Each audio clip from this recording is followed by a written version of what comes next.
নবীজি সাল্লাল্লাহু আলাইহি সাল্লাম কেমন নামাজ পড়তেন, কেমন আল্লাহ তাআলাকে হাজিরা দিতেন, এ সম্পর্কে বুখারী শরীফের 4737 নম্বর হাদিস, মুসলিম শরীফের 228 নম্বর হাদিস, 82 নম্বর হাদিস এসেছে।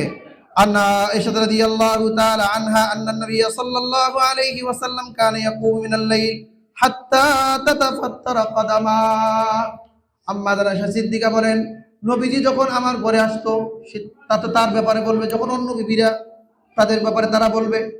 আমার ঘরে যখন বাড়ি থাকতো ওই দিন আমি দেখতাম নবীজি দাঁড়িয়ে দাঁড়িয়ে নামাজ আদায় করতেছে, যে এত লম্বা নামাজ পড়েছে, হাত্তা তাতাফাত্তারা কদামাহু, যে আমার মনে হচ্ছে যে দাঁড়িয়ে থাকার কারণে পা গুলো ফেটে যাবে।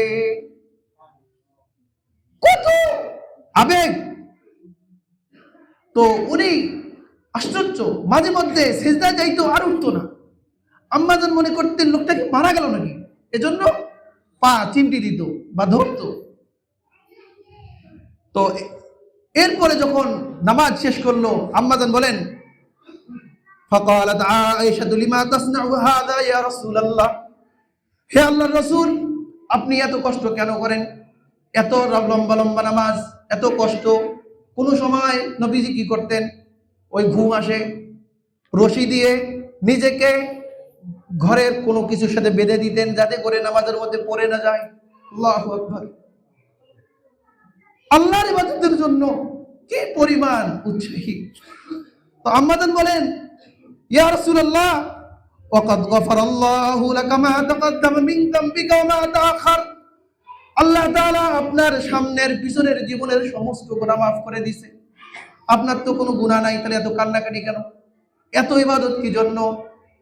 আল্লাহ নবী বলেন, ক্বালা আফালা উহিব্বু আন আকুনা আবদান শাকুরা, যে আল্লাহ আমাকে এত নিয়ামত দিলেন, আমার গুনাহ মাফ করে দিলেন, আমাকে নবী বানালেন, তাহলে আমি ওই আল্লাহর কি শুকরগুজার বান্দা হব না?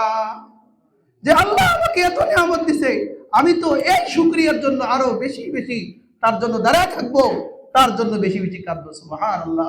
সম্মানিত হাজিরিন, আমাদের নবীর সমস্ত গুনাহ মাফ হওয়ার পরও তিনি যদি এত আল্লাহকে মহব্বত করেন, ভালোবাসেন, তাহলে আমাদের গুনাহ কি মাফ হয়ে গেছে? আমরা কি নিষ্পাপ হয়ে গেছি? তাহলে আমরা ফরজ তো দূরের, তাহাজ্জুদ তো দূরের কথা, ফরজ নামাজগুলি পালন করি না, ফরজে আমরা হাজিরা দেই না। তাহলে নবীজি আমাদের কত কষ্ট করতেছে, আমরা তার উম্মত অনুসারী হয়ে ফরজ নামাজে হাজিরা দেই না, তাহলে আমরা কোন জাতের উম্মত বলেন? আল্লাহর নবীর আমল সম্পর্কে